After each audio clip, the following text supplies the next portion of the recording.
Bonjour tout le monde, j'espère que vous allez bien. Aujourd'hui on se retrouve pour une vidéo particulière puisque ce n'est pas... Oula, parce que ce n'est pas la suite du let's play. On va faire un unboxing de la Razer Kaio, qui est une webcam qui m'intéressait. Et donc j'ai fait l'acquisition aujourd'hui. Et ben moi ce que je vous propose c'est qu'on passe directement à l'unboxing. Donc j'ai déjà découpé le truc parce que j'ai galéré, hein. Je sais pas si vous allez voir, j'ai totalement galéré. Ok, donc ça... ok, donc on a comme quoi on nous remercie de l'achat. Ça fait plaisir, ne vous inquiétez pas. Là-dedans, ça doit être le manuel, je pense. Le manuel. Donc alors. Ok, c'est en anglais. Est-ce que je comprends l'anglais? Pas du tout. D'accord, ok. Ils nous disent en gros comment elle fonctionne et ses différentes fonctionnalités. Et à la fin, on a des autocollants. Ok, donc ça, c'est sympa. Ok, donc on va la sortir délicatement, sans tout arracher, ça serait cool. On va la saisir par là plutôt. Ok, on retire le film, qui fait toujours plaisir. C'est mon moment préféré dans les unboxings. Ok, donc ça, bah, du coup, elle est équipée donc d'une lumière adaptative sur une roulette, comme vous pouvez voir, juste ici. On peut la faire pivoter dans ce sens et aussi pivoter son pied dans l'autre sens. Si j'arrive, voilà, dans l'autre sens. Donc on a le choix en fait de.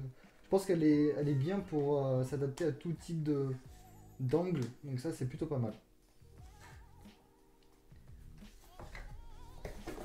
Hop, on range ceci, on le met sur le côté. Donc on a un port USB, je crois que c'est du 2.0. On doit avoir, alors je sais pas combien de mètres il fait ce câble. Il doit bien faire 1 mètre, 1 mètre et demi. Ouais, 1 mètre et demi. Et maintenant, direction le bureau, on va voir de quoi elle est capable. Maintenant, on va passer au test de la webcam. Donc, on va l'essayer dans plusieurs configurations. On va essayer 2 jours, comme vous pouvez le voir actuellement. Qui fait jour, voilà, tout simplement. On va essayer volet fermé dans une pièce totalement sombre et avec 2 types de lumières différentes. Une lumière assez chaude, celle qui éclaire habituellement ma chambre, et une lumière plus douce, mais avec une lumière blanche. Passons au test de la webcam. On est en plein jour, enfin en plein jour. Un grand mot, hein, en plein jour, parce que il fait assez sombre dehors. Ouais, il fait beau mais assez sombre, il n'y a pas de soleil. Et puis même s'il y aurait du soleil, je suis sur un côté où il y a très peu de soleil et beaucoup d'ombre. La webcam n'est pas allumée, du moins pour sa lumière. Et on va la tester au fur et à mesure en augmentant sa luminosité. Alors c'est parti, je regarde le rendu. Le focus va se faire après, mais je vous montre au fur et à mesure ce que ça donne. Voilà. Voilà, on est au maximum et on voit très bien. Voilà, le focus a été fait. On voit très bien, la luminosité est très bonne. On va essayer son focus avec le flash. Enfin, avec sa lumière. Le focus est très bon. On rapproche un peu. Et on refait le focus. C'est magnifique. Bah franchement, elle marche super bien. On va essayer maintenant la lumière éteinte, voir si le focus est toujours le même. On a complètement éteint la lumière et on va essayer son focus, voir comment elle réagit, est-ce qu'elle a besoin de lumière un peu.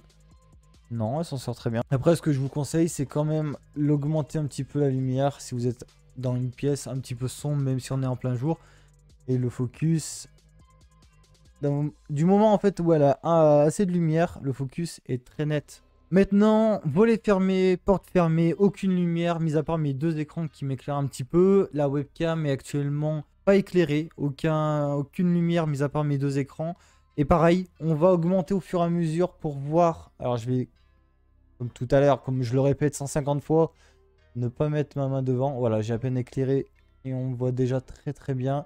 Et on fait ça progressivement. Voilà. Est-ce que vous...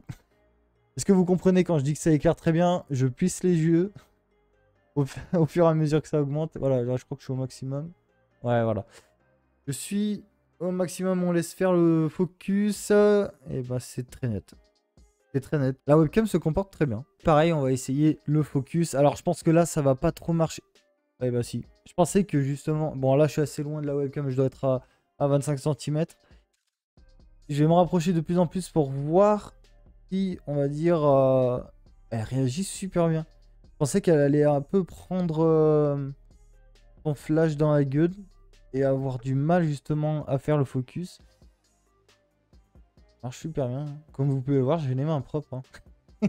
La seule ambiance de pièce au niveau de la lumière dont j'avais peur pour le focus. Et ça se fait super bien, ça match super bien. J'ai éclairé ma pièce avec ma seconde lampe. On va dire lampe de chevet, on va dire murale. C'est une lumière qui est douce, c'est une lumière qui est blanche. Qui illumine pas trop, comme vous pouvez voir. La webcam, elle, est éteinte. Pas de lumière provenant de la webcam.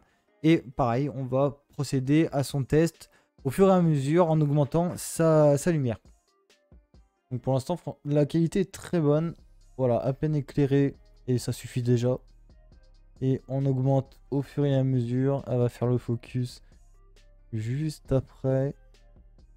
Franchement, je suis épaté. Voilà, là, je suis au maximum. On va le laisser faire le focus. Et c'est magnifique. C'est magnifique. Elle réagit super bien à tout type d'ambiance. Le focus est toujours bon. Je rapproche. Le focus est toujours bon. Bah, je sais pas quoi dire de plus, hein. Franchement, vous voyez par vous-même, ça marche très bien. Maintenant, on est avec une lumière artificielle, toujours volet fermé et porte fermée. C'est une lumière qui est plutôt chaude, qui éclaire actuellement. La webcam, elle, n'a pas bougé. On est toujours sur son éclairage au maximum. On va essayer encore une fois le focus, voir si voilà, s'il se fait bien. Voilà, il n'y a pas de problème pour ça. Voilà, là, je dois être à...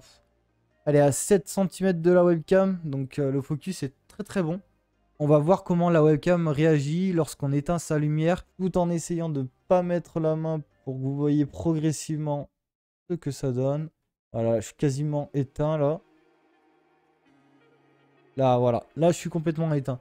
Je sais pas si c'est parce que j'ai la lumière qui est restée dans mon œil, mais c'est un petit peu sombre. Je vais à peine l'allumer. J'ai même pas fait un crank. On voit déjà très bien. Je vous affiche actuellement la configuration que j'ai faite pour la webcam. Ce que je pense de cette webcam, écoutez, c'est que certes, elle coûte un certain prix. Mais par contre, niveau rapport qualité-prix, il n'y a pas mieux pour moi, je pense. Il y a une lumière intégrée. La webcam réagit très bien dans toutes les situations. Un peu moins quand on est dans l'obscurité totale. Après, faut pas oublier que la webcam, on l'utilise principalement quand il fait jour. Et même si vous êtes dans un coin un petit peu assombri, il y a sa lumière intégrée qui est là pour vous secourir un petit peu au niveau de l'éclairage. La webcam réagit très bien même si vous êtes dans l'obscurité. Le seul bémol que je pourrais lui trouver, c'est que si vous avez que la lumière qui est intégrée à la webcam pour vous éclairer et que votre pièce est un petit peu sombre et qu'elle n'accueille pas assez de lumière, c'est que si vous voulez faire du facecam, uniquement regarder la caméra durant toute la vidéo, et ben dès que vous aurez arrêté votre vidéo, je pense que le cercle lumineux va vous rester dans le crâne pendant un petit moment. Voilà, j'espère que cette vidéo vous a plu. J'espère qu'elle vous a aidé, vous a aiguillé dans votre achat pour l'obtention de votre future webcam. J'espère que cette vidéo vous a plu. Je vous dis à la fois prochaine. Merci tout le monde.